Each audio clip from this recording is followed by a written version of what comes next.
He's at the bottom left, question mark? No, he's dead now. Welcome to North America. Yeah, it gets worse. It gets worse, Tom. I don't know how to put it to you, but it gets worse. Are you getting no way? We're just being let. There is no way let you to guys get get this, the and then he rest. steps There off. is no way. What? And then he steps off. What? Tom. You didn't even. Oh, my eyes, dude. What am I watching? Oh. This is why I'm staying in Europe.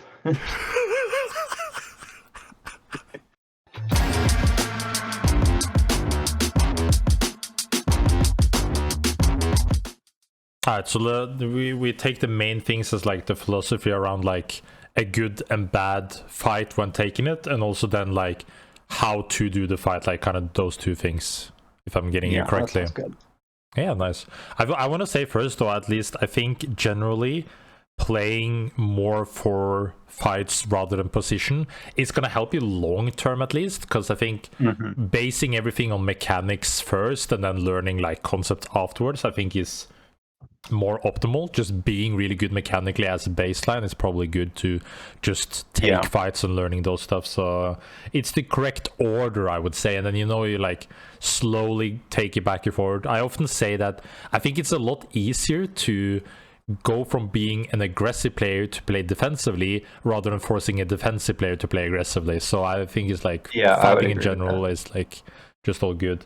All right, so I think like I'll just like try to find fights then in general, like a little bit before the fight, and then like see about the state and etc.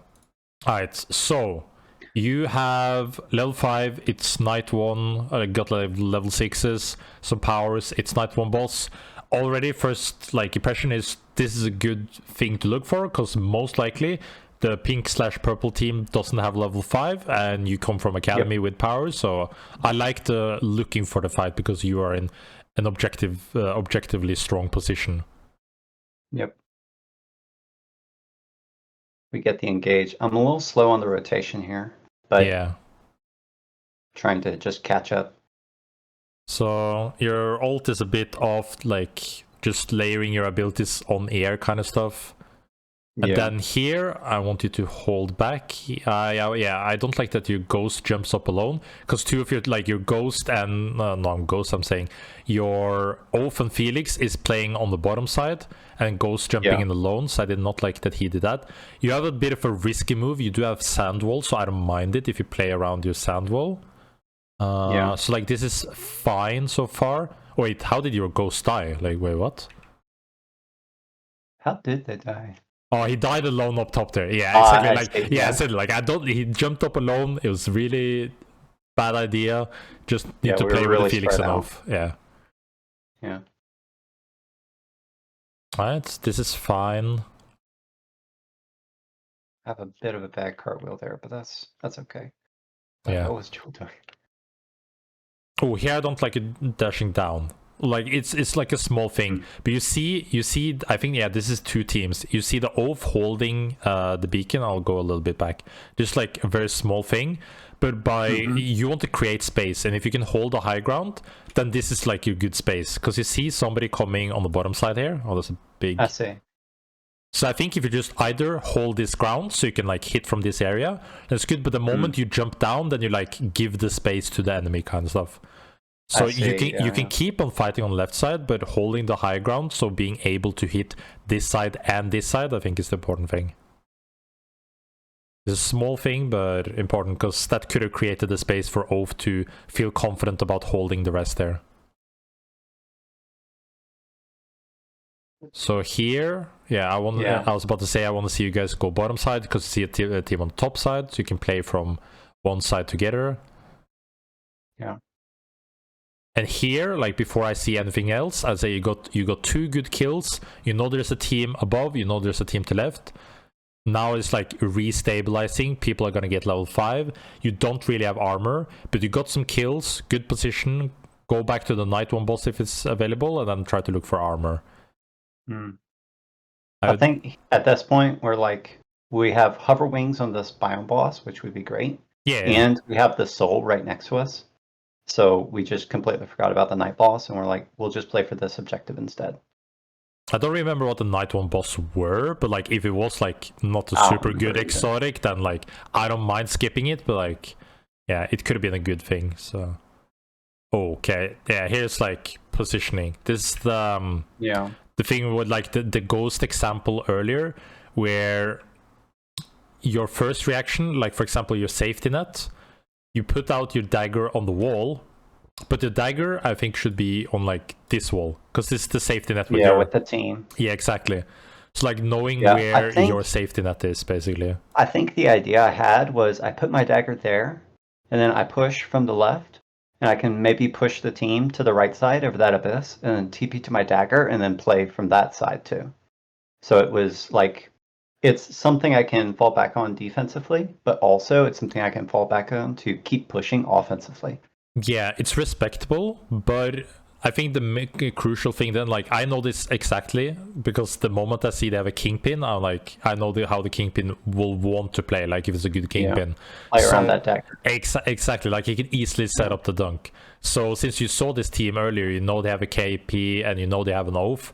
So him just like walking up to your dagger is like just the creme de la creme that all kingpins want. Like, yeah, I see a free dagger, just hold the timing kind of thing. So like I get your idea, then I think it's more about like specifically knowing what hunters the enemy has to know if you can play for it. Because if they have like 4 range hunters that doesn't really have CC setup, they're like, okay, let's push the boundaries since you're Shiv. But because of the sent up hunters they have, then it's more risky. Yeah. I think I had a bit of a lag spike here, and so I am playing way less to fight and way more to get out, but I'm not able to get out. Yeah. So my ping jumped to like 500 or something. So yeah, I think the basis though, the fight kind of makes it like a hard position because of like where you put yourself. But they were able to kind of play all around us. Yeah, and a bit tough for us to play that way. Yeah, so you see a team. You all have powers again. One thing I don't like: no armor, basically no armor, basically no armor. Yeah. So you like the moment you see that enemy team, like sure, if the enemy you meet here has like 0 armor as well, then sure, go for it. But I would say your mission right now is just getting armor. Else, like you're in a fine state. Like you have the levels, you have powers, but the risky thing is like you have no armor, which can make at least yourself as a Shiv, you can blow up really quickly if people punish you. Yeah. Question. Yeah. In this situation where they're taking the bonfire in front of us, and we've got the storm to our back, do you think it's worth pushing up to the bonfire to try and take it and then repair our armor than like just rotate around and give them the bond? Yeah, if that's the plan, then you can make that, because like you have Oath and you have Felix, so you can easily create space with that, or like put the like Ghost R on the bonfire just to get him off. Might be a bit risky, but you have good hunters to create space, so if you play for the bonfire, I think that's fine, as long as like the fight is not intention. Because if you cannot force them off and they choose to fight, then you need to know that you immediately need to back off. Yeah. Here is fine. I don't like Oath is setting up laser. I should be again here also like just like focusing on you, but this is the same thing like you did earlier, like giving away the high ground, like jumping down, I think is unnecessary when your objective right now is like fixing the armor. And then your Oath jumps off the high ground and you follow jumping off the high ground. And I do as well. Yeah, like, and then you have no armor. Yeah, you see like how quickly you kind of just blew up with the Felix there. Yeah. How easy it is to also just get like stuck in these chokes. Yeah. So I think like... Now, Felix kind of bails me out by pushing that Ghost super hard, giving me time to pick up armor, pick up food, but... Yeah, I think all of you need to restabilize. Like, you see them level 7, you see them with armor. Just all group up, fix armor. Like, you haven't even cooked your food. So, like, I don't like the basis of this fight. And, like, you surely have enough money to pack up the bonfire as well. Hopefully you do that. Yeah. Yeah, at least you have your armor, but yeah, like, you haven't cooked your food, like, your food is gonna be so important.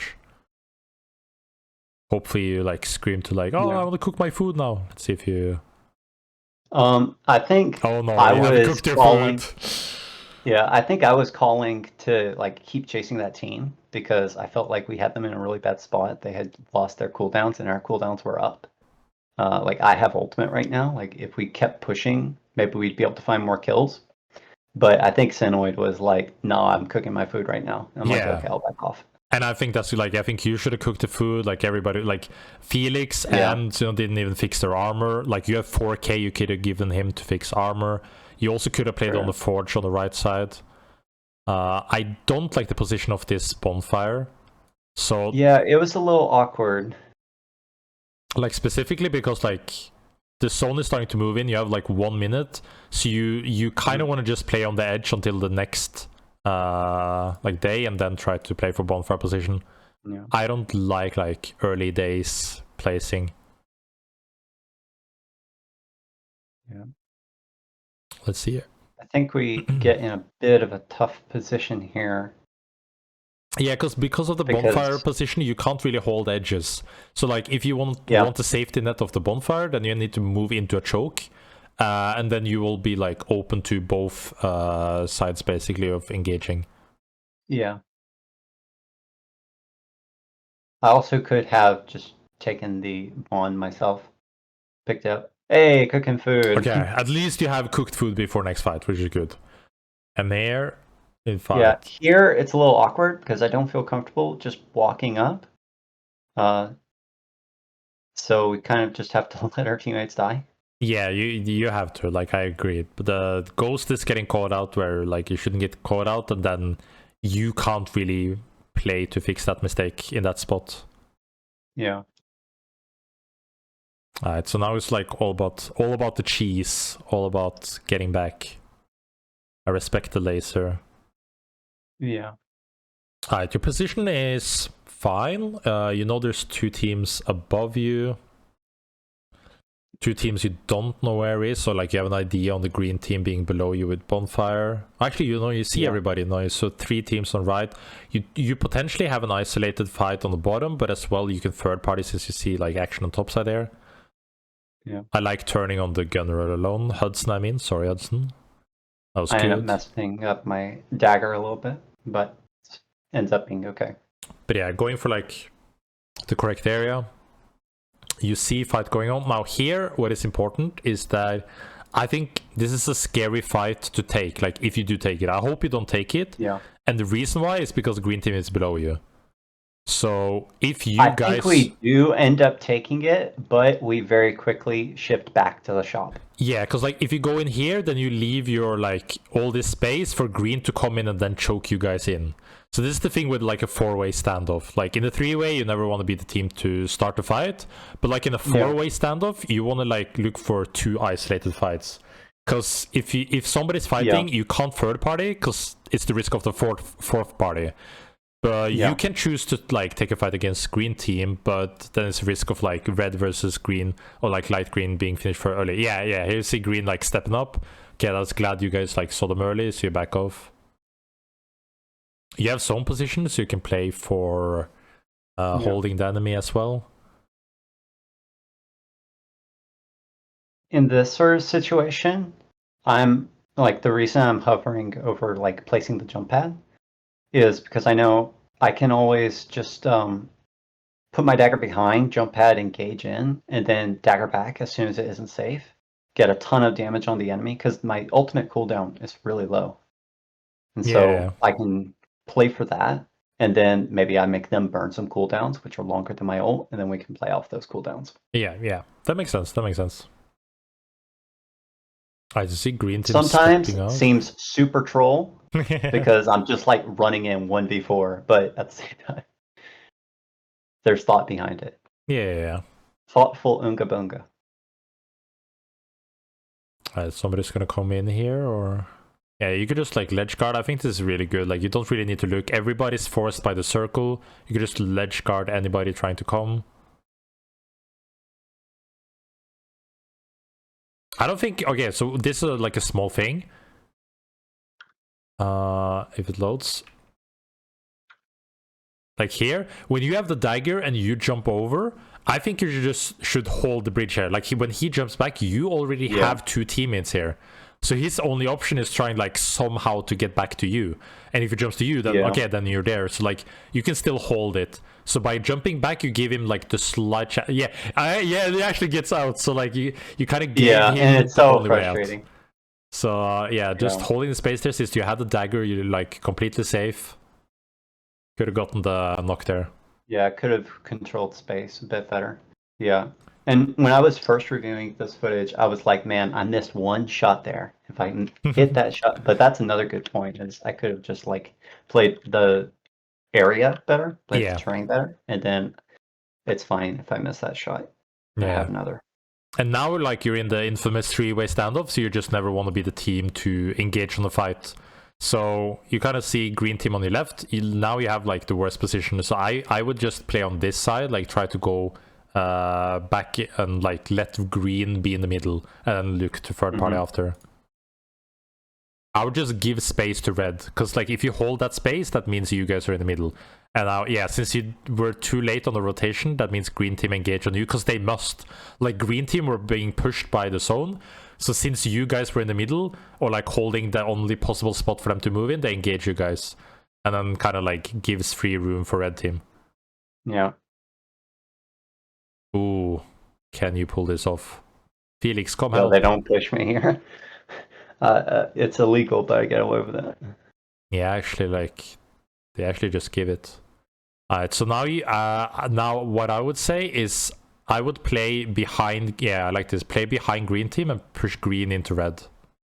Like huge misplay there, but they didn't punish. I should never throw my dagger there. I'm like trying to ping and tell my team that there's armor there, but I think we end up getting it, but only after pushing them. So the only important thing no, I don't like this.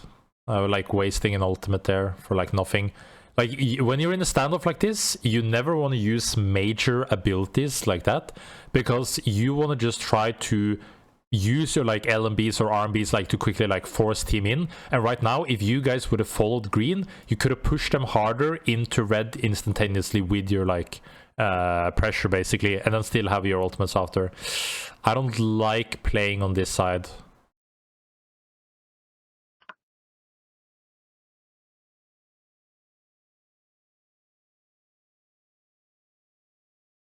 Yeah, because now red has too much space to play with. I think if you pushed from the other side, they had less space to play with. Yeah. It ends up being fine. Working, but yeah. That's a good call. Like if we had pushed from the other side, we could have pushed green into red, but here we're kind of just like hoping they fight each other. Exactly, because like they have this corner, like they have this wall to play with. And red earlier were like they were in this area, so if you push green in, then they're gonna be stuck together on this platform, but now you guys are stuck with red team on the top side. Yeah. So green team has the most space now, and they have a bonfire. Like you guys have a bonfire as well now, but like the platform you're standing on, I'm like not too fan of. So now it's kind of like prey mission. Just red. Can we push red into green team somehow? Yeah. Okay, you're actually really lucky with the circle. This is actually so good for you. Like somebody's like, but we don't have circle. Like this is so good, because then they're getting pressured to get closer to each other, and you just have to like walk in and pressure them. Yeah. So like I prefer in a three-way standoff to walk with the circle. Alright, this is exciting. Okay, what's gonna happen this late game?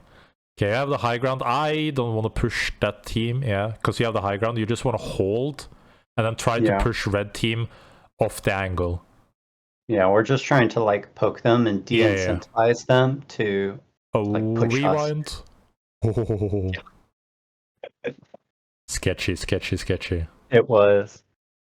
And I am not having it for this fight because of that.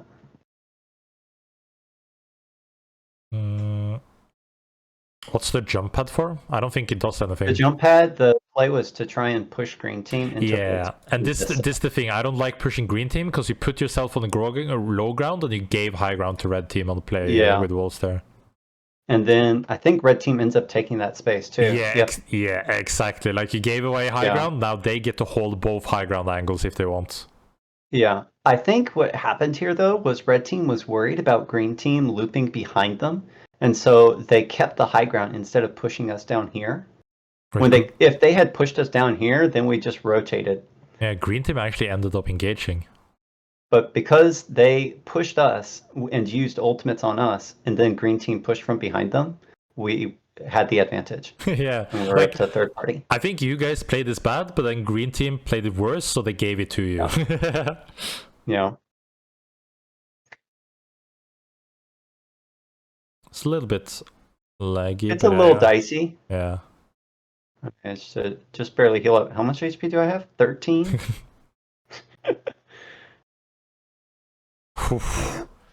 Yeah, like small things on like holding position. Yeah, and it ended up being like more of a flip than it needed to be. Very much, yeah. Okay. Yeah, but that was a good start. I think there's a lot of good notes from the first game. Yeah, a lot about how to execute three-way standoffs, which is huge. I feel like a problem I tend to have is I have a rough time playing out end games. So like even if I have an advantage, it really just comes down to chance if I make the right decision or not. So this is good. Yeah, because like consistently better decisions. Yeah, because like my philosophy is that the more people in the late game, the worse, because then it's more up to chance. But like the fewer people, the more you can play with area, space, and control, depending on like your situation. Because if you're the strongest team, then people have to respect you, and you can dictate where you move people around in the standoff. Alright, so this is the next game. Yeah, playing for the XP. This game ends up not going so well. Oh, yeah. Again, like your ghost is just getting caught out of position, so now it's just like a run angle instantly, sadly. It's kind of, I don't think there's anything you can do. It's more about like your ghost position there being out and then, yeah, just instantly being capitalized on by the other team. Alright, so recovery angle, trying to get back. This was so sad. This was so sad. I almost managed to get that yearbook, but the interact button didn't end up picking it up. I do respect that time because like big prospect, like getting it and then instead using it so they don't get it, like it will be good. So yeah, exactly. That was the plan, but I ended up not being able to pick it up. Which also means that we need to respect their power spike here. Yeah. Wait, was there like no fighting? Yeah, this was a pretty quiet game for the like first half, and then there was just like a ton of frantic fighting near the ends, and we got caught out. Nice. So 7 teams alive. You have gold armor actually. You have some good powers. Yeah, I have Soul Stealer too. I want to see the powers of your allies as well. Small thing, I would probably have the stealth on the oath instead. I think that's better for engages. Small detail, but it's fine. I would probably also have like the air blast on ghosts. Oh, what happened there? That was a bit of a skip. Let me go back.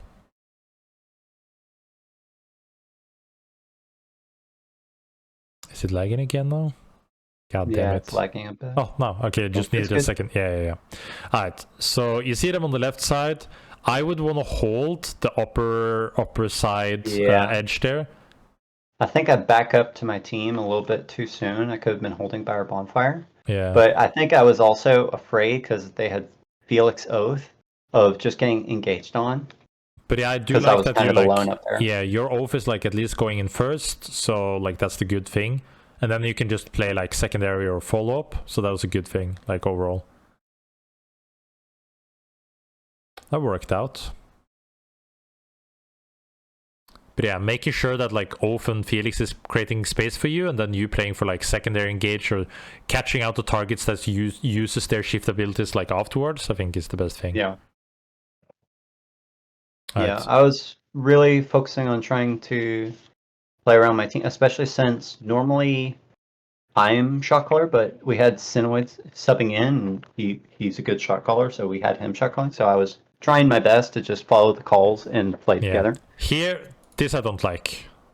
Yeah, I'm this on ends the up wrong. not working out. Yeah. Because like you see a team here, you're going into choke. You know there's a most wanted on the bottom side. I would much rather play into this area on the bottom side, especially also since like damage souls. You want to try to like put yourself in a better position to fight damage soul later because they have a bonfire setup as well. So I don't like the area that you're taking the fight from. I would rather play from the bottom side. Yeah. I end up getting hooked. We end up getting hooked. Yeah, I would That just was a little get weird. out here. Yeah. But I think we end up making the wrong. Well, I mean, I think we end up dying in like the next 15 seconds. But I think that this play was wrong because, like you said, we could go south. We know there's a most wanted there, so we have information. Yeah, but up here we have no information. Exactly. It at least you would move towards team that is either weaker or like somebody that is busy potentially like chasing the most wanted. So this, it's just like no info side, which is really scary. Also, if you go from the bottom side, you go mode to hard and you can hit the UAV. Yeah. Like it's the only information capsule you could have used there is UAV to then assess your new position afterwards. Yeah, and I assume it. And here, I think Arba could have kept going south and just kept running and going around. But yeah, like late game is all about information. Like which areas can you move through, and like where can you position yourself so you're not in the middle of teams. So like rather push people to be in the middle so you can fuck them over, or like bitch them, as we like to say. I don't even know where that like word came from, but like it's just a Supervive thing at this point. Yep. Alright, so some aggression here. Yeah, you know they're at the vault. You got level 3. I would hit the hog as well on the top side, because then I think like you're just 1 kill away from level 4 at least. And you can easily get that hog quickly to be close. Yeah. Okay, they're level 2. I think we were just rushing to try and catch them out. Because like there's a chance these guys are level 4, which makes it a little bit awkward. Like now you have the information, so it's fine, but as long as you also are aware that if they're level 4, then you need to back off and try to farm up a little bit more before you risk the fight.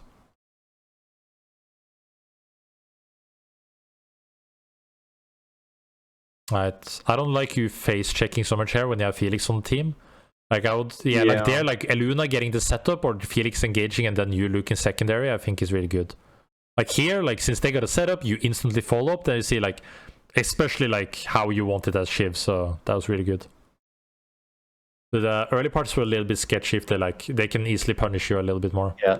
Don't look here. I closed my eyes. It's fine. It's fine. Oh yeah, thank you. Yeah. Alright, but yeah, the idea there is like, I think thinking more of like the hunters you have on the team. I think a lot of a cheesy thing that a lot of Shiv players do is like put out dagger, rush in, try to get some damage, but like I don't think you realistically get so much off. Like you can get like a shot or two, but then you have to teleport really far away, and then it like it's just it's like dead time where your teammates have to wait for you to get back. So rather than looking for, or like letting a Luna or like Felix in this situation look for setups and then potentially using dagger aggressively to follow up on people that use their shift when they get engaged on. Yeah, there was this might be a little boring for the VOD review, but I was doing some math with Anion the other night about the like mathematical chances to dodge shifts dash LMB for most characters. And it's actually way higher than I thought. It's like 66% chance or something to dodge it. I didn't know you could do math on that. It's averaged out to be like they either dodge you or not, but here's like how much time they have to react to it, and here's how much time it takes to dodge it and all that stuff. But so it was pretty interesting to hear like, I may be doing that a little bit too much, because I'm betting on hitting that dash LMB, when in all statistical probability, I have probably around a 40 to 30% chance of hitting it. Yeah, exactly. And also like the second thing with that is like, I will often look for the daggers for position. Like for a second, since I'm a KP, like either like, oh, is this a bad position because I can like jump on the dagger? Or secondly, like if I see a Shiv throw it really far away, and then teams start running in, and then, oh no, the Shiv has to jump out. Now I can jump onto the allies because I know the Shiv is far away. It's a 3v4. Exactly. Yeah. I think it is still good in situations where I'm playing for space, because I can very safely create space, and then if my team walks up behind me, then we can secure that space. I agree with that 100%. Like, creating space is good. Yeah, I don't think you're ever doing it for like trying to kill somebody or like getting meaningful damage, but creating space, 100%. I agree with that. Alright, so your Eluna gets a little bit poked out. This play is a little awkward because we have Bishop behind them, so we're like looking for a fight. I really like that I was about to say, like, engaging with Sandwall here is really good because you're in a choke, so I really like the Sandwall used to get into the fight at least. Yeah. You know that you jump in, then I will try to hit you, so good projectile blocking. This is risky though. Again, like, I want to say why it's risky though, because when you look at I felt a little awkward about this whole fight, even from the Sandwall, because I feel like our team is not really the type to, I don't know, against Oath, I guess playing from the flank is good, but I feel like it's pretty hard for us to engage without Bishop going in first. And so, like, even engaging with the Sandwall, I feel like maybe we should have just like kept those, like gotten those kills, secured those like wisps or whatever. Or, I don't know, and then not chased here, because here I think it's pure greed, and I've already burnt all my resources. I have no ult, I have no Sandwall, I have no dagger, and they just attrition us. I think. But the thing is, you also need to like look at which hunters you're jumping into, because they can ledge guard here, you guys here if they want. Because like you used a lot of cooldowns, like got a little bit, but the problem is that they still have cooldowns from what you could see earlier. You jump into an Oath and Shiv, and then they get like the head there basically. So it's all about like being happy with getting few things, or like surviving in the situation and then backing out afterwards. Yeah. That's the thing with, like, especially in show matches where people are usually like good at getting away, so getting catches or getting picks can mean a lot. Yeah. Here, I want to hear your take on this. Oh yeah. When I'm looking at this in review and I see that that team just got third party by a different team, part of me sees our comp, and I think is Felix level 4, level 5? 6. Oh, level 6? I think Glaciated has ult there. Yes. I'm looking at that, and I'm like, I think we should engage on that third party. Yeah, I agree. Oh, you do agree? Yeah, because I was looking at that, I'm like, maybe I'm just a psychopath. No, you have everything up again, all ults. You're like sure, your armor is like kind of broken. I would just give my armor to the Felix, so like he has better armor. Like why Seluna with blue armor, for example? Like that makes no sense for me.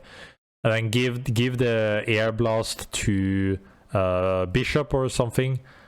And then I think like if they're fighting still, like third partying here is just free for you guys. Since you have everything up again. But also, like, just playing for PvP key is totally fine there, but there's a lot of people alive, so if you can get a free third party, I would look for that there. Yeah. This good catch. You go you go a bit deep there and don't use your Sandwall. I'm about to say, like, good catch, now you just want to play space, but then you walked up too far, basically. Yeah. Mechanical misplay, I needed to use my abilities more. Yeah. Like, I think Sandwall could have saved you there, and then you could have, like, Abyssal scaled on top of yourself, and then you could have secured a Wisp, and then you would have, like, man advantage. Yeah, for sure. To get you back up again, at least. Oh, this circle. Okay, so what is really good is, like, the circle is super cheesy. So since you guys are behind now, like, you lost 2 members, you lost a lot of powers. Right now, I would say just ledge guard people. Engaging when there's 10 people alive is, like, super bad. But since you see the circle, like, ledge guarding anybody is super good. Here, I'm calling that we can play from this angle. I think my team is still indexing hard on the others. Managed to get that knock, but it doesn't end up securing the kill, so it doesn't problem matter here much, is like you're wasting your cooldowns because you're engaging on the target that you're never finishing because your teammates in the close by. So like even if you kill him here, like knock him here for example, his team will be here quicker to revive him. So that's like kind of like DPS shiv brain, like, oh, I got a knock, like where's my team kind of thing, but like you don't get anything from that knock. So here I'll just ledge guard, like get into circle. I wouldn't hover on the side there, like hold any of the islands on side and ledge guard people because there's so many teams left. Because if you give them a slight chance to like jump pad over and take the island before you, then you're kind of fucked. Yeah, and because we end up holding like this side, we end up getting pushed out of storm and dying. Exactly. And like we either outplay in like 1v8 effectively, or 4v8, or we just die. Yeah, because like I don't know if I talked about this with you last time, but like my rule of thumb in like situations like this in late game is that if you're behind, always play into circle first and try to cheese people out somehow.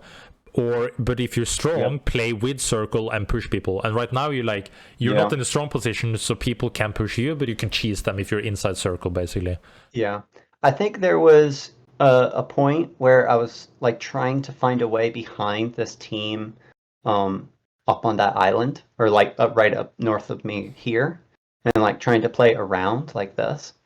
But I'm just maybe I'm not being like forceful enough in comms to say like play with me here. I don't think you should look behind them either, because they're way too strong. Like when you look at their armor and their powers, they're like objectively a lot stronger. Like for example, even looking at green team, I would say like this the bitching case. Like if you're weaker, you want to try to bitch the other weak team to fight the strong team. And by attacking green team, you're attacking the weaker team and helping the stronger team on the left side. You want to play for the wins, and then you want to try to fuck over like the strongest team in the lobby. Yeah. So what do you think is the best play in a situation like this? Because my thought was if we push those two teams together, maybe we can come out with a positional advantage. But on this island, there's like absolutely nothing we can do. So I'm not quite sure what we do here. I would hold this island, and this island earlier, as I said. Like if you guys get into circle first and hold those 3 islands, then you can easily jump to each other and help like wherever people come from. And then you have more space to like potentially spike people or catch people that are like rotating late because they may be fighting people on top side. Because there's still 8 teams alive, so I think you have a lot of space to play on if you're on those islands early. But now since you like gave the space, now purple team on the next circle, like I'm gonna assume purple is like gonna have an easier time to get into the next circle than you guys, so they can now freely potentially like rotate into the next circle and then hold you guys outside. Yeah. Makes sense. Yeah, and now see if they're quick, they have the island on the right side there that they can go to first. So if they're smart, they'll take this one and then hold you guys, because you can't hold this small island. We can't even hold this island. Exactly.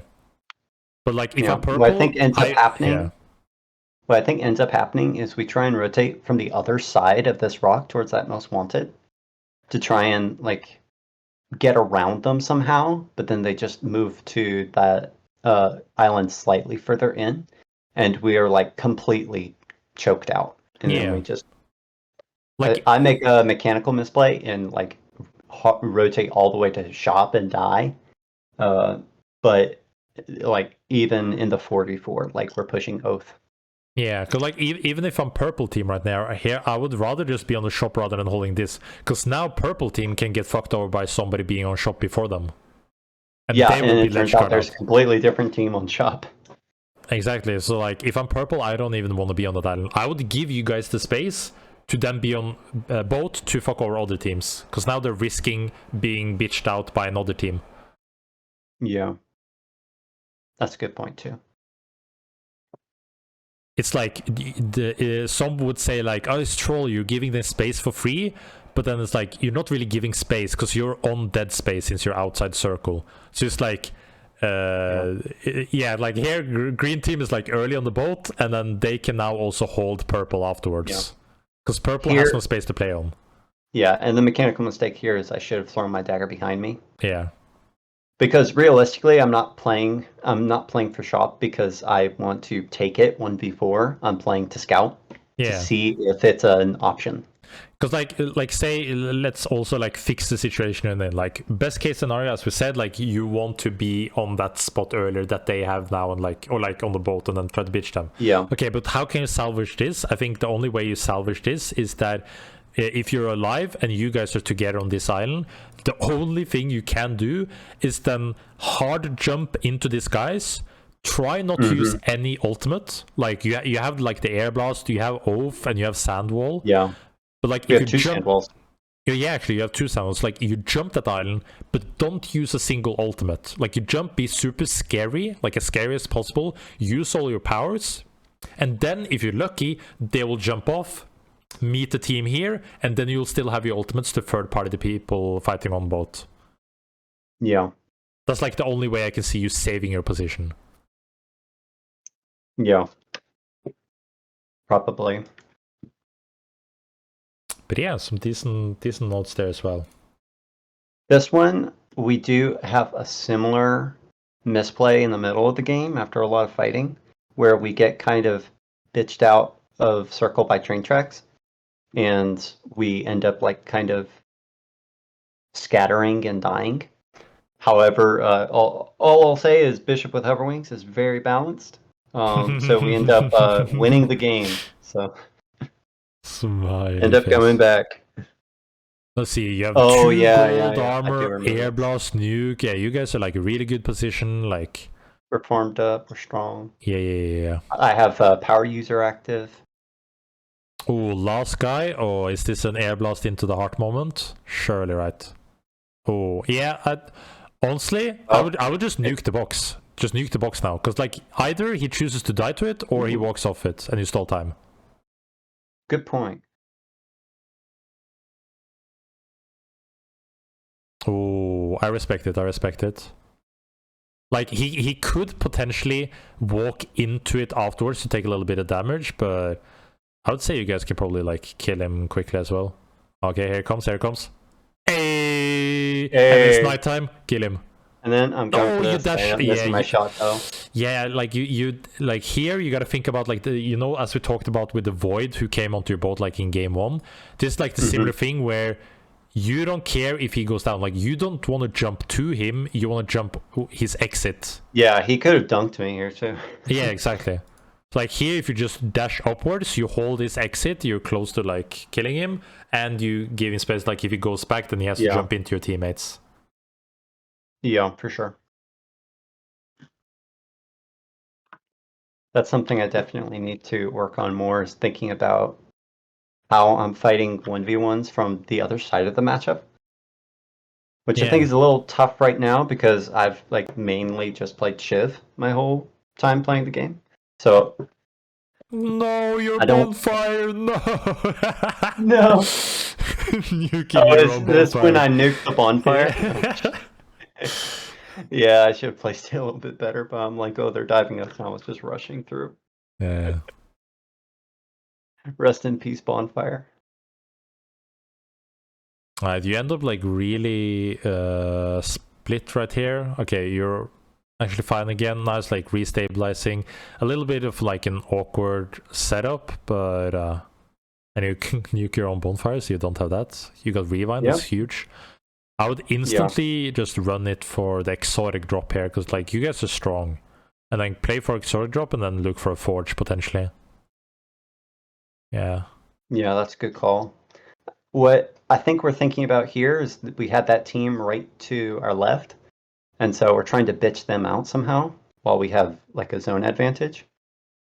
Prismatic here is doing Bishop Hoverwings things, but I think it's a fair thought if there's like no objectives to play for. But like since this drop is available, I would like look towards it. Of course, there's a chance you don't get it and people contest it, but like always looking for like major objectives like that. For example, like it's saying like night 1 boss basically, and then like the souls, and then the next one after these 2 is the drop basically, like the exotic drop.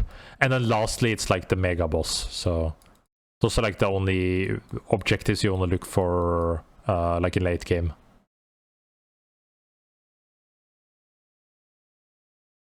And then you can start looking for like, yeah, holding other people basically.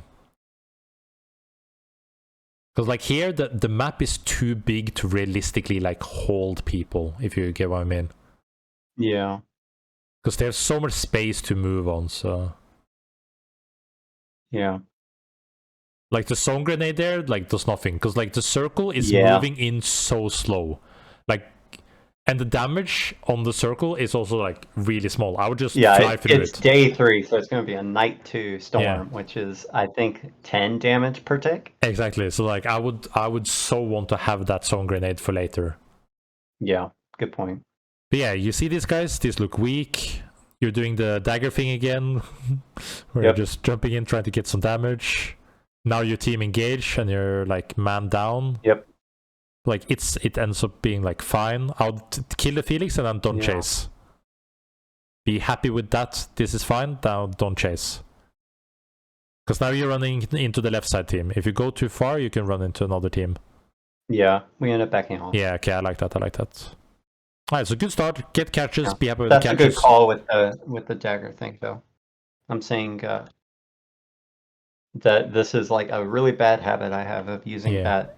Like, it's a good technique. It's like good usage of the ability, I think, but not always. Yeah, like there, you're not really looking for space. You're looking for the kills there. So, and if they meet like another team and they see you like dagger out, they can turn it. But they were really weak, so like it's a niche situation. But being aware is always good, of course. Yeah. But like right now, like again, as we talked about last time, you're hitting UAV, but you're not opening map. You're not processing information. Right. I respect it. This is a good use of dagger.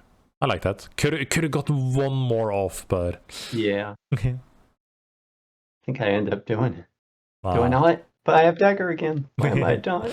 That's dude. Exotic drop is still up. What? And well, yeah, your bishop all alone.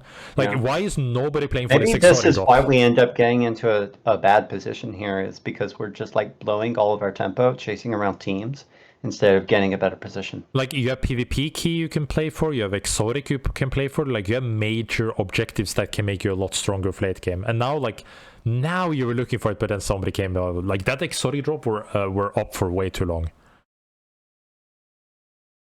Hitbox on that tree is kind of weird. But yeah, so like I would want to play for exotic. You have PvP key, like get the exotic powers. Like imagine dude, if you find like an armor shredder or like a blink or something, like you'd be so big. Here, getting some more catches, get the Felix and nothing more. I'm using my ultimate really badly. Yeah, I would not chase more. Okay, you back off, that's good. Like happy with the catches, nice. Oh, you finally, okay, you get the box at least, but again, you could have gotten this earlier. Yeah, I like the delicate there. Make sure that somebody, you're really split and looking for a fight on the left side. I feel like every time I'm watching like your team, it's so often you're split. Here also, like your ultimate is really greedy. I think if you're like the smart thing here is like, you see a Seth, okay, he's gonna like the first thing he's gonna do is panic and tornado. If you like start hitting in and then place your dagger in the spot, like the only spot where he can tornado out, like for example, like looking at the position, you instantly know that there's one spot he's gonna go, like here. He's not gonna go this side, is into the zone or like choke. He's gonna not go this side or this side because team is down, like you know he's going up here. So if you step up, hit the dagger up there, keep on hitting, he tornadoes, you dagger, and then you can keep on hitting him. Yeah, I'm making a note. I use my ultimate thoughtlessly too often. Yeah. Because that was happening too, even like with the train fight just a second ago. Yeah. Of like I see somebody, I ult. And then here I get in a tough spot, where like Fate Rewinder is the only thing that saves me. Yeah, because like you're again greeding, looking for catches without your team. Like I feel like I see your team like split up so much. Yeah. And my gut feeling is seeing that's gonna be your downfall for this game.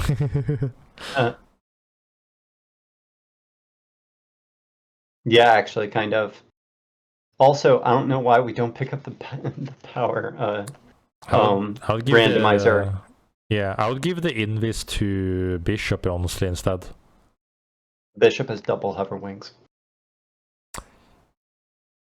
Yeah, I guess, but like, you don't really need double hover wings, because like, what you're playing for now is that you're strong, so you're playing for the fights. Yeah. With double hover wings, you're not playing to win the fight, you're playing to survive. Correct. So I think like if you just have like the optimal powers there, then one hover wing is enough. I think double hover wing is good, like if you're playing to like. I think Prismatic is also running power user, so it's at 40% decreased cooldown. Yeah. Yeah, and then here I misplayed this so hard. My plan is blink and then rewind, but I have my keys on the wrong binds. I had my flash on D instead of F. Yeah, and only like the thing before this is that we also should just rotate quicker. Yeah, exactly. Like you're moving kind of with the zone, but you're moving too late. Like when you're moving with the zone, you also need to make sure that you have space. And here you're choosing to jump over Abyss when you could like look on like right side or like look to fight on more open area, but you're choosing to like fight on Abyss, which is more scary. We're choosing the wrong place to fight. Yeah, I would just go right side here instead. Alright, so 4-way standoff. You see team above, you see team below. I don't like you looking here at all, and this bonfire position is good for them. Where's the last team? Yeah, there you see purple. Okay, so you see all teams. Now it's all about like trying to push people into each other. I would rather like, because here when you're picking on this team, you're in an isolated 1v1, which is fine. Yeah. But you can fuck over this team. I would rather try to poke this team into purple without having to use any resources and then put yourself in a 3-way standoff. Because here, the risk is that if you guys start fighting, or like these guys start fighting and you guys start fighting, there's like the one who finishes their fight first can third party the other teams. Yeah. And you can't really like hold this team. Like they have an oath, they have a myth. You can't really push this team realistically. Here, like looking for this fight, I think that's very, very risky and very unrealistic. So I would rather push the other team on the right side into each other, because here I don't think you will be able to gain anything. And now you're giving space to like if the team with most wanted is smart, they'll look behind you guys and try to push you guys into this team. Yeah. Like you guys are looking for a fight while there's a most wanted behind you. I think your position is really bad for fight there. And now here, you guys end up in the corner. They make one big mistake, and that is they blow Oath ultimate.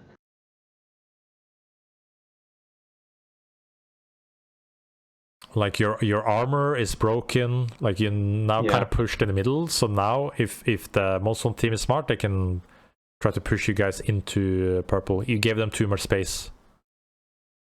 And now this, as we talked about from like a previous game, this is the bad position. You are now in the middle of everybody. Like everybody wants to come in. You need to like rotate out of here.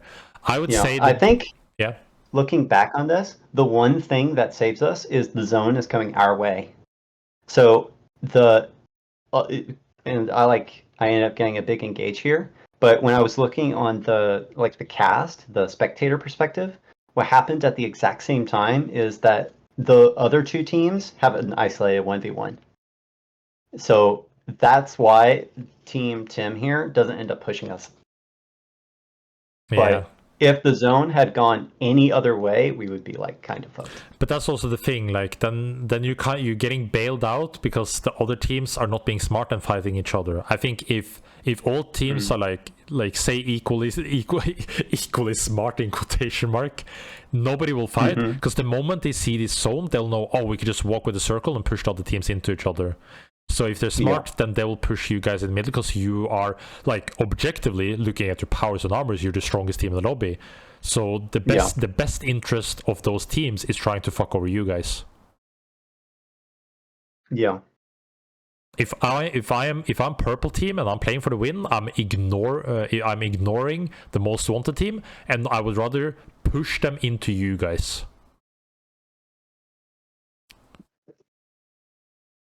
Yeah, so like you end up winning this like good, congrats, like good win, but this is about like thinking ahead, like what happens when people are more aware of these situations. Yeah, because you were given a win, you're the strongest team in the lobby and people weren't focusing you guys. Yeah, but I also think it's an interesting discussion. No, for sure. Yeah, it's interesting to think of it like on that like next level of like with a three-way standoff, we think it's like super obvious you're playing for the third party. But with the four-way standoff, it's not like super present in our minds that we want to play for a fourth party. Exactly. And also like it's just like so dependent on circle. Like with all other BRs, you're like, oh, you have zone position, you can just zone people out. But like in Supervive, you can't really zone people off. You can easily force onto people because of the areas you're holding. Like in shooters, there's so much more space to play with in those circle positions. But here they're a lot more smaller, so playing with circle in late games are often the best thing. Not always, again, like rule of thumb kind of stuff. This one was a really interesting game because I think, and kind of for the entire show match series, because we were placed in beast tier. I feel like,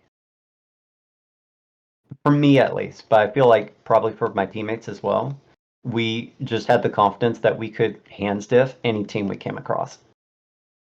And so we were like never scared mechanically to take a fight.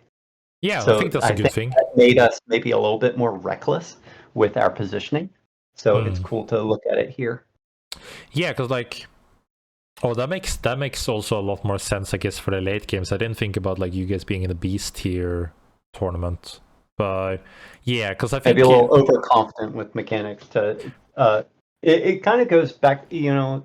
I think I mentioned this last time we talked, but for a long while I've thought of mechanics as like a shortcut to kind of ignore some macro, and like we're definitely playing like that here. I think we're just being overconfident and ignoring like macro fundamentals.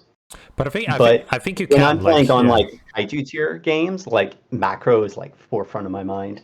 Yeah, but I think that's a fair thought. Like for example, like when looking at these games, I think it's a fair thing that you can feel confident about, like you could just play it better, and that's kind of what you did, like for example in the last fight.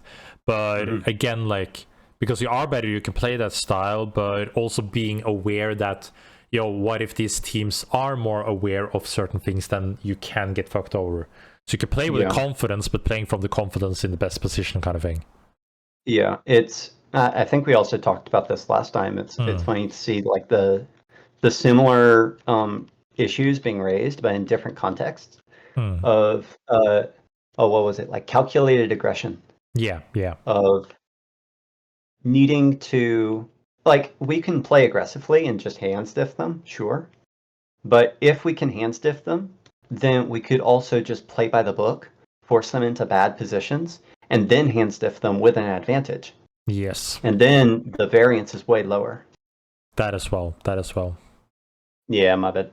No. I put it in 720. Some of these I put 1080. Okay, but your teammates are like getting caught out like all the time. So like you're starting the basis of just getting caught. You can't even start even fight. You play the spacer, that's good, you can take over the bonfire. Again, like like we just talked about hand diffing the enemy, but then like because like this is objectively a good fight. You're in a good position. Like sure, they have high ground, but you're strong. You have good powers, but you're just getting caught. Like I see. Like there's nothing else to this fight than getting caught twice in a row. It just like happens, I guess. But like we should be able to juke a KP hook in such an area. Okay. Oh. Here, what I'm doing, I'm playing super aggressively because I know my team's behind and has a revive if necessary, and I've got that confidence to just hand stiff them if they push me. So I'm not too worried about dying here. No, like I respect it. Like when I like KP versus Shiv as well, I would never chase as a KP there. I think like Shiv can easily just juke out the KP in a 1v1 standoff. So I respect the bolts, and actually the KP like hitting a dunk, that surprised me.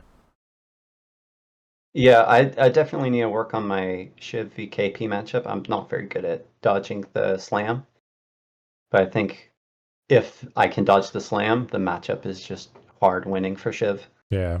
Hey, you cook your food, love it. Let's go. I'd also just pick up the bonfire, honestly. Like, take the bonfire, Yeah. drop your gold key, and take the bonfire.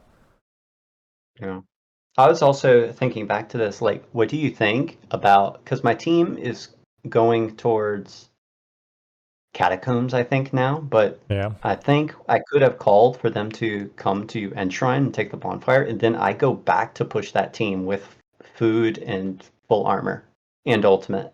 Yeah, you can do that as well. Like, what's Maybe the going like? for the 1v4 is a little int, but No, but like you can get the bonfire, they can recall, and you can play it 4v4. Like you can go back and look for it. I guess like since you have no powers, I think it's good that they're calling for catacombs because of powers. You can play for the powers here, and you have the gold key. So like I guess you can get the usage of your gold key here to just instantly open it, and also soul spawned here, so you can play for souls. I think it's good. We end up fighting a little too soon. We aren't together. Yeah. Like this thing, I like do you think guys are this just ends up being a bad perma-splits. fight. Yeah. Like this is just like an important team thing. Like I can't really say anything about you because I don't Right. well but like the just thing, as you're saying, this isn't your fault. and then you get dunked. GG. Yeah, GG. But the thing is like that is like an important team thing. It's like sure you can always outplay the 3v4, but yeah, you're starting a lot of the basis of the fights here in a 3v4, which is bad. This is like just you know, dude. They're gonna come for this orb and then see you. There's no way he goes for that box res. I wouldn't even stand there as a grapple hook, dude. Okay, if this KP is smart, he'll just grapple onto you and dunk. Like never, like I don't know why he's even trying to hook an off. Like grapple dunk there, so you know it's dead. Yeah. Alright, you're at least back in the game. Let's see some recovery. Good, like going for shop, getting some armors, getting some stuff. Now it's all about like how can you third party team or how can you push other teams into each other to potentially get back. You're like, unless you meet like a super weak team, you're in no position to choose to take a fight unless they're like mega weak or something. Yeah. Okay, there's a team here. Blue armor, some green. I would not take this fight. They seem like evenly strong, and you have the risk of getting third partied when a lot of teams are alive. You can push them, you can like try to fish them, but here like, it's a little weird. I think we just had like an aura for some reason. Yeah, because like, we end up just like pushing them with our minds. But I don't like you guys moving in here. Like you're putting yourself into choke, and if somebody hears this, they can like easily come in behind you. Yeah, and you could see at the beginning of like that section, like I was looking for the third party out of nowhere because I'm like, I don't know about this. But we end up committing, and at this point, we've pushed them into a choke where they've got to push us, and we have both. So yeah, and we haven't used any big cooldowns yet. So, but again, like you see the most wanted the map as we talked about earlier. I would now play into the right side because I don't think you realistically want to try to look on this pink team. But your best bet is like, okay, let's look for the most wanted. If we can get that, we can get some powers, like some XP type shit. Like, I would look for the weakest point of the map, and that's right side right now. And also, you see Gnarled Heart is being activated. That's going to be on the right side. Like, for sure. Yeah. My prediction, like as always, is going to be like in the middle on top high ground Wellspring, and then people walling around on that high ground. Yeah. Yeah, you see pink team here, like, I don't know why we're looking on the left side. We have zero information on the left side. I would like just play on the right side with at least a weakened team. Yeah. I feel like we could maybe push this team on the left side. Like if we just like we're creating space with myth here, but like maybe we could take use of that and like push them away. But it kind of goes into what we were talking about just before is we could just play by the book, play inside, and then push them out, and then they can't do anything. Yeah, exactly. Like holding the boat, for Turning example, a high would be variance really play good. into a low variance play. Yeah, because like the circle's gonna move top right, so if you have you can play on the boat to potentially hold them out because they're gonna be outside. They have the rings, but like jumping in through rings can be risky because somebody's holding right side as well. But yeah, I don't know. Like I see a weakened point on the map, which is the most wanted, and I would like want to play for that instead of just like trying to poke out an enemy where we can't really gain anything. Like this, so what is the what is this song grenade? Why are we not saving this song grenade for later in the game? Yeah, I don't know. I think now we are doing the smarter thing though of checking this middle island to see if there's anybody in those bushes. Because if we can take that middle island, then we can push into the map more. Yeah. But like, I want to look at this most wanted. Like, guys, this is like such a good way to get back. Like, you're losing so many powers. For sure. Like, yeah, don't have to hard commit, but let's look at least in that direction. And how was Synoid? ¿Qué pasa? You want to talk about it, buddy? Come okay, on. take a Hypervive. Have a drink. Yeah, I feel like we're just like sitting around not looking for any way to get back. This the thing like where I flame NA, where we're not even trying to look for a proactive thing that can help us into the game when you're in a weaker position. Yeah. Like, I understand not fighting, I understand like not looking for things that can be high variance, but we're not even going into a position where we have information that can help us back. Like, why are we fighting red team when we still know there's a most wanted on our right side? Why are we not looking for the most wanted? It's been alive for so long, and we go and there it popped, I think. Or is it still alive on the bottom right there? No, okay, it's still alive. And then we're jumping in yeah, like... yeah, this is really chaotic. So this is one of the reasons why I really wanted to look at this game. And now we're suddenly in the middle of all teams looking for random fights. Yeah. And yeah, this Endgame was kind of chaotic from our point of view. So like, it's great to review it to see. Okay. Yeah. Where could we have found order? And it. Yeah. Good ping. Kill him. Like, there's this is the last guy on the team. This is a good thing. Like, kill the last guy. This is a high potential play to give us good rewards. Why are we not chase? Yeah, go. Like, at least he's gotta die to another team. Like, chase after him. He ulted.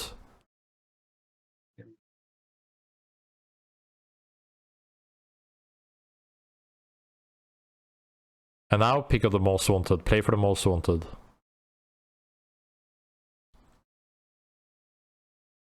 But yeah, this game is like, this is chaos, 100%.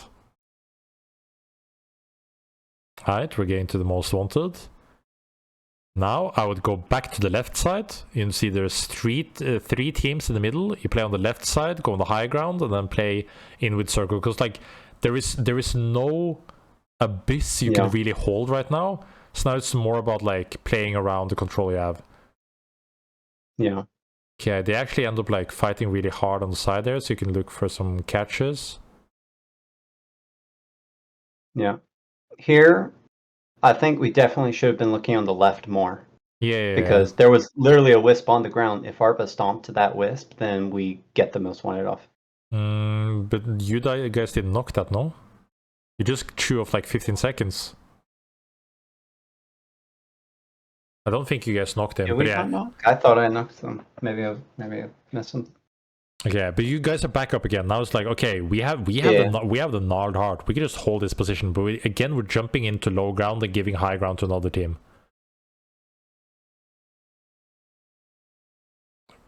We're fighting splits. Yep. Fighting on two fronts. Like, where's our oath?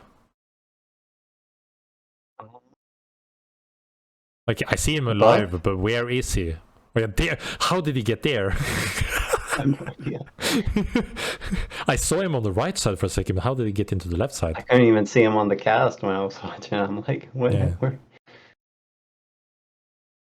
Okay, we're getting catches. Where's our oath? How did the oath disappear again? Wait, what am I missing?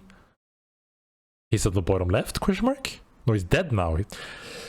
Welcome to North America. We're getting split. We're not taking fights. Yeah. We're taking fights when we shouldn't be taking fights.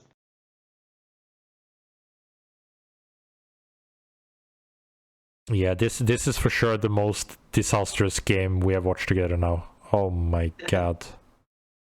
Yeah, it gets worse. It gets worse, Tom. I don't know how to put it to you, but it gets worse. Like, this doesn't end well for anybody.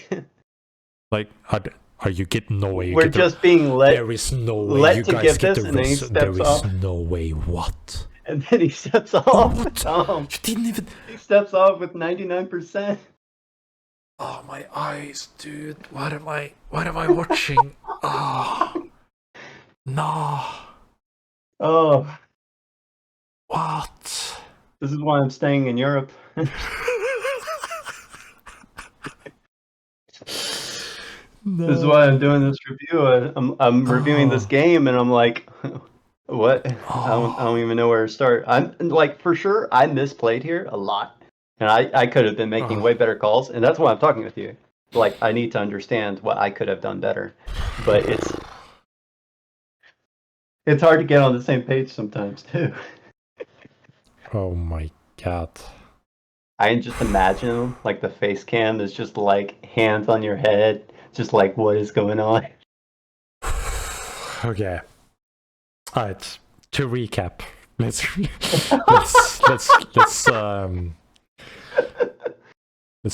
get I want a better background. I'll just do this. It's probably clear to see. Oh my god. One. Did I not pause it? There. Alright.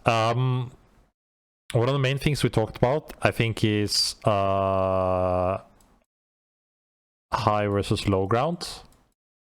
Like being more aware of like holding the high ground, not giving that space. I think that's like an important thing. I think your dagger plays, like playing more actively with dagger being a play you can create space with, but also one you can be aggressive with a follow-up tool rather than trying to fish with it too much. Like, it can be a good fishing tool, but I think if it's a good fishing tool, it's usually to create space. Like, it's create space / fishing tool. Thirdly, play low risk fight. Like, what info do we have on the map? So for example, like the info being like most wanted, or have a UAV on the map that you can play for type shit. So playing into the side where there's the lowest risk of a bad fight kind of thing. Another good note, I think, is the when fighting somebody that is caught off guard, holding angles. Like, for example, with the one we saw with Void onto the ship, where you hold the bridge and you can just stay there. Like, you don't have to greed for the kills because your teammates have the kills, and you can hold it on multiple angles with the safety net that you have. Yeah. Honestly, that kind of goes with high versus low ground as well, of just not giving up space to chase unnecessarily. Yeah, you can easily connect those. Yeah, I agree. Like holding high ground, low ground, or like holding the correct space. Yeah. And then fifthly, I think it's like thinking yourself as like more of a secondary engage. I think you like look for a lot of engages solo, but think about yourself as like a second follow-up, and then looking for enemies to use major abilities or shifts that you can easily jump on. I think those are like the main points, like you think about that is like good for this session at least. And you probably like took some of your own notes, but Oh yeah, I've got a couple pages. Yeah, I think it's also like particularly important to note like endgame macro of like how to work in a three-way standoff, how to work in a four-way standoff. And I also like that note you made of the more people in the late game, the worse, and the more up to chance it is. And the fewer people, the more you can control and manipulate the end game, particularly if you're stronger.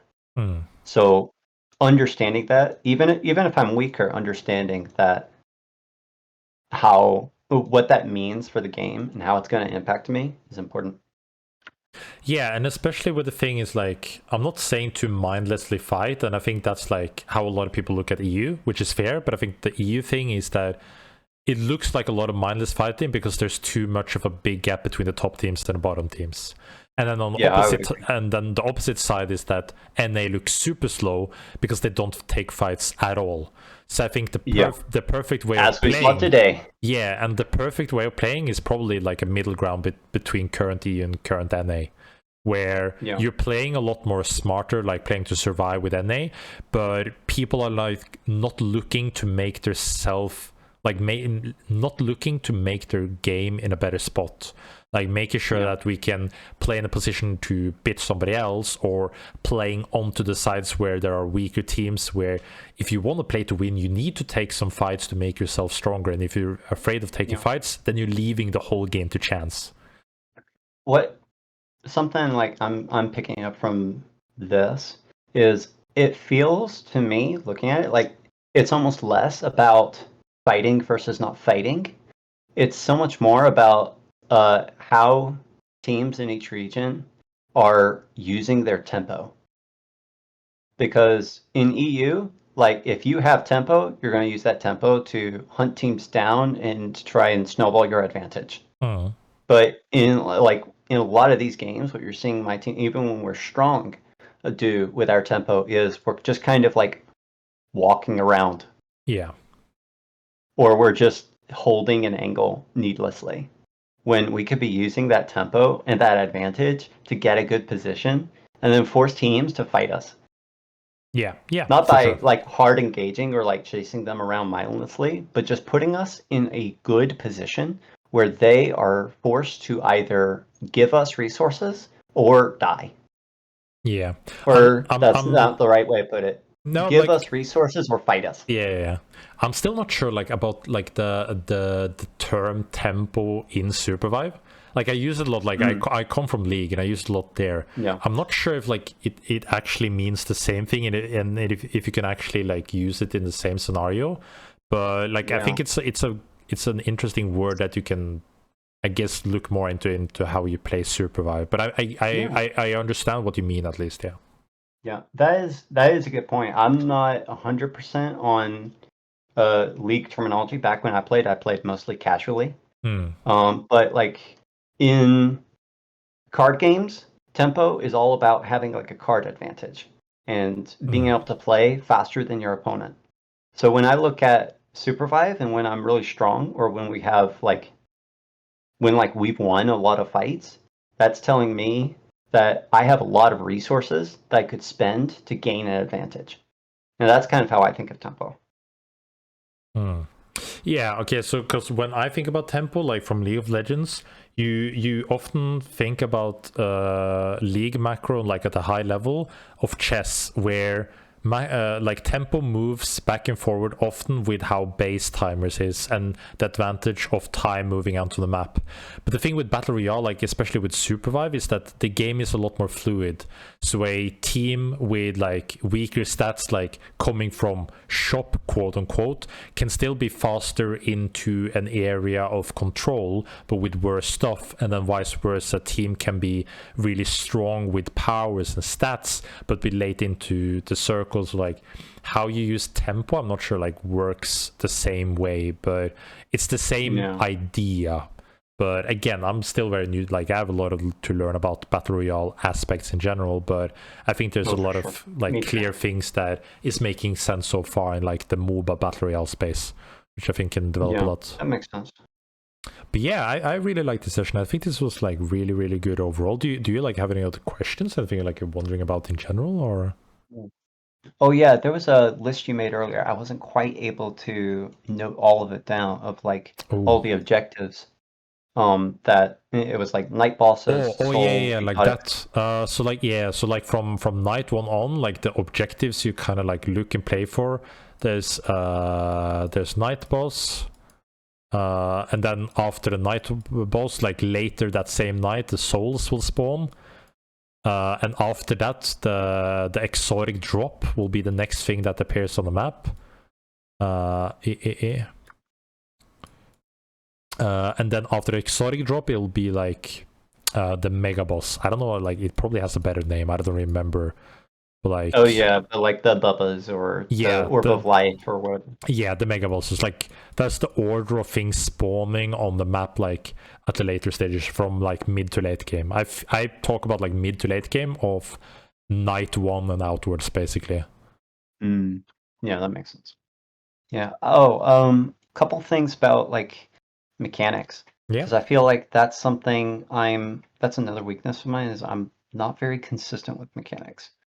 Um, like I wanted to review games where I felt like my mechanics weren't too bad because I feel like VOD reviews can be really boring when it's just like, oh yeah, you made a mechanical error here, especially on Shiv when most of the mechanics are, did you aim well?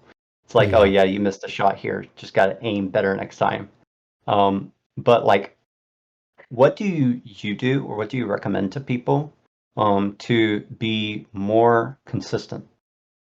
I think a lot of consistency bases on choosing the right fights.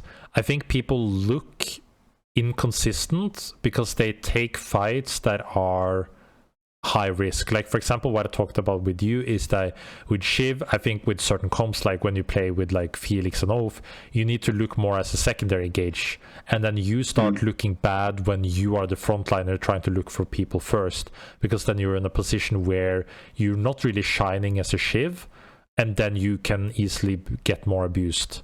And then mechanically, like a specific scenarios, for example, the Shiv versus KP, where I think like if the Shiv is really good, you should never get hit by KP stuff.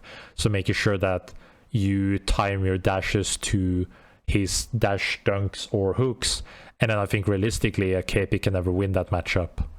So making sure like you think about like what is it that makes this matchup good for Shiv. Yeah, it means that like Shiv has so much mobility, and KP is like so straightforward combo wise that if he misses a combo, he's just kind of useless unless he has a team around him. So making sure that when you choose a fight, you're choosing it and knowing exactly what's the important thing about the matchup.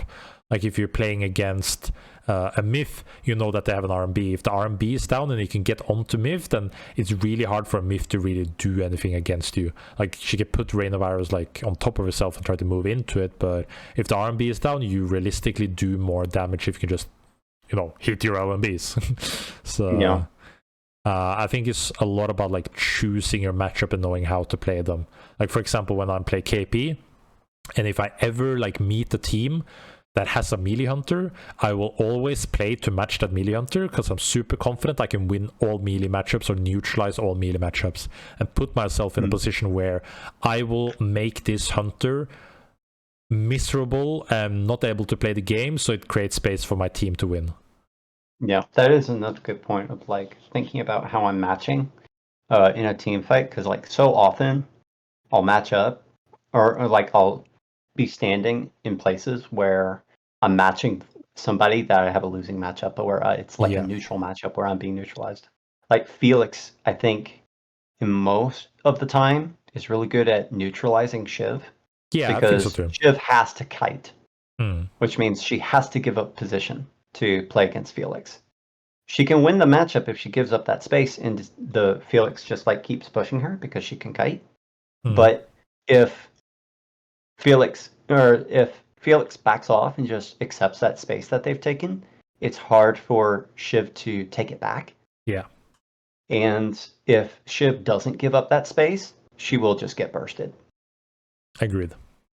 So like oftentimes when I'm reviewing, I'll see like, oh, I'm matching Felix for some reason. Yeah, and like that's like choosing your fight. Like, what is your best fight to choose?